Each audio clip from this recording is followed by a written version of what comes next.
Sziasztok! Orsi vagyok, a Virágwebshop Kft-nek a tulaja, és a mai videóban az egyik leges-leges legnépszerűbb virághagymának az ültetését fogom bemutatni, ami a tavasz kedvence és a nyár sztárja, a szuper illatos tubarózsa.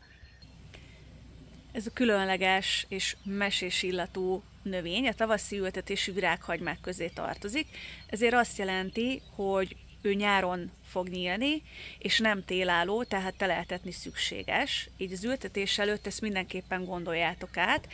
Én minden évben cserében ültetem el őket, és a teraszomnak a legnaposabb pontján tartom, ugyanis legalább 6-8 óra közvetlen napsütést igényel ahhoz, hogy szépen virágozzon. Természetesen lehet szabad földbe is ültetni, viszont akkor is gondoskodni kell róla, hogy fagymentes helyen teleltessük. Én ezért a cserépbeültetést egy kicsit egyszerűbbnek gondolom, mert a cserepet télen csak beviszem a fűtetlen raktárhelyiségbe. Az ideális ültetési ideje az a tavasz végén van, amikor már éjszaka a hőmérséklet nem esik 10-15 fok alá, mert ugye ez egy melegkedvelő növény, 10 fok alatt ő már sajnos károsodhat. Álljunk is neki az ültetésnek, itt az ideje, hogy kiválasszuk a megfelelő méretű cserepet számára. Én most a tavalyi évről megmaradt 3 nagy gumót fogom elültetni, és számukra ezt a nagy cserepet választottam ki. Azért raktam oda mellé azt a kicsit, mert hogyha te csak egy gumót szeretnél elültetni, akkor bőven elég számára ez a körülbelül kicsit kevesebb, mint egy arasznyi átmérőjű cserép is. Mivel ez a cserép hatalmas, láthatjátok így a kezemhez képest is, ezért az alját föltöltöttem a kertemből származó, jó homokos, nagyon-nagyon szuper vízáteresztő képességű talajjal. Itt van mellette azért jó, megbízható, bekevert földem, ami 60% pH-semleges tőzekből áll, 20% érett marhatrágyából, 10% savanyú tőzekből és 10% perlitből. Szinte minden virághagymámat ebbe a földkeverékbe ültetem el. És bizony egy kis spórolós tipp, azért is töltöm fel a cserép alját kerti földdel, vagy éppen komposzttal, hogy egy kicsit spóroljak, ugyanis mindannyian tudjuk, hogy a jó minőségű föld, pH-semleges tőzeg, trágya bizony elég sok pénzbe tud kerülni, és egy ekkora cserépnek a megtöltése azért borsos lehet, így ezen egy picit tudunk spórolni. A tubarózsa ideális ültetési mélysége az körülbelül 5-8 centi, így ennek megfelelően én most feltöltöm ezt a cserepet. Amikor a cserép karimájától körülbelül egy 10 centire vagyok, akkor óvatosan így a földbe egy picit, csak hogy stabilan álljon, behelyezem a virághagymákat. Az ideális ültetési távolság az egy olyan 10-15 centiméter, mert el se hiszitek, hogy ezek a kis hagymák milyen hatalmasra meg fognak majd nőni. Szóval ez így elsőre úgy tűnhet, hogy távol vannak egymástól, de higgyétek el, hogyha kinő és virágozni fog, ez az egész cserép meg fog telni. Akkor most, hogy szépen betakargattam a tubarózsa hagymákat, mehet is a kert legnaposabb részére.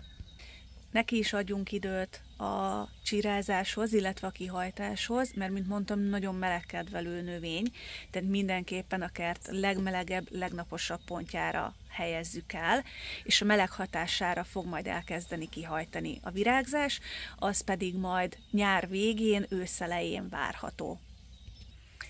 A tubarózsa ültetéséről röviden ennyit, hogyha szeretnél az öntözéséről, illetve a gondozásáról is többet megtudni, akkor nyugodtan maradj tovább, abban is fogok segíteni, mesélek egy kicsit, viszont ahhoz ki kell nyomtatnom egy papírt, mert egy picit nekem is puskáznom kell hozzá. Az összes infót, amit most elmondok, azt egyébként megtaláljátok a Virágwebshop magazinban, ez a virágwebshop.hu/magazin oldalon található, nyugodtan rá tudtok keresni, szinte minden hagymás növényről van nagyon-nagyon részletes ültetési és gondozási útmutató, illetve a felmerülő leggyakoribb kérdésekre is válaszolok, mint például a tubarózsánál arra, hogy miért nem virágzik a tubarózsám, erre is rögtön kitérünk majd.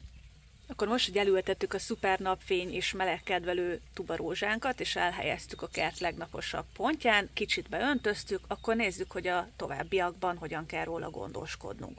Az öntözésével kapcsolatban tudni kell, hogy ő se szereti a túlöntözést, inkább egy kicsit szárazon hagyjuk, mintsem, hogy túlöntözzük.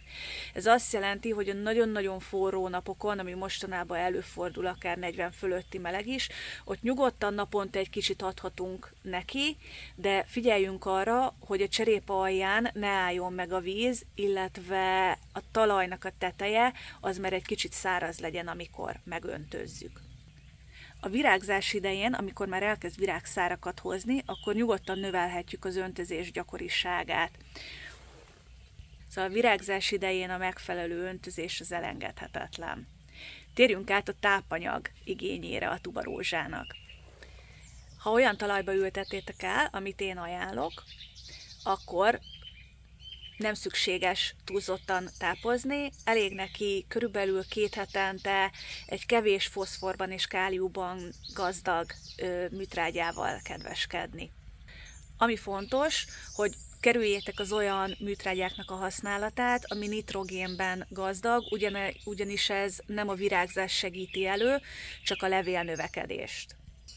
Mivel a tubarózsa akár 80-100-120 cm magasra is megnőhet, ezért készüljetek arra, hogy a virágzáskor esetleg karózni kell. Ahogy a videó elején már mondtam, a tubarózsa egy tavaszi ültetésű virághagyma, ami melegkedvelő, és emiatt nem télálló. Ha szabad földbe ültettétek, akkor az első fagyok előtt, illetve már 10 fok alatt hőmérséklet esetén érdemes felszedni a hagymákat, ha cserébe ültettétek, akkor bevinni fagymentes helyre. Én egy fűtetlen raktárhelyiségbe szoktam őket tárolni, ahol éjszaka is körülbelül ilyen 5-10 fok van. A lényeg az, hogy fagymentes, sötét helyen legyenek. Cserepes ültetés esetén nem feltétlenül muszáj felszedni a hagymákat, illetve kiszedni a cserépből.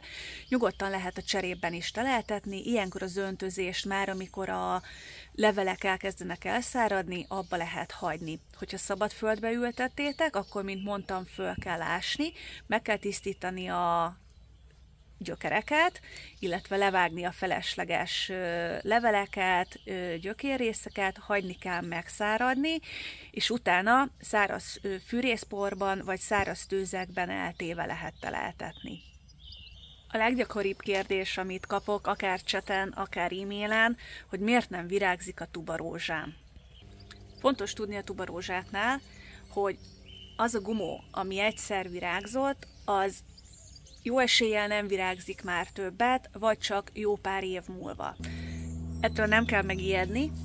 Normál esetben, amikor megkapjátok a tubarózsa gumót, akkor így néz ki, tehát egy központi hagyma. Ez kifejezetten úgy van tenyésztve, hogy ez nektek az első évben virágozni fog. A videó elején láttátok, amit én elültettem gumókat, azok már így néznek ki.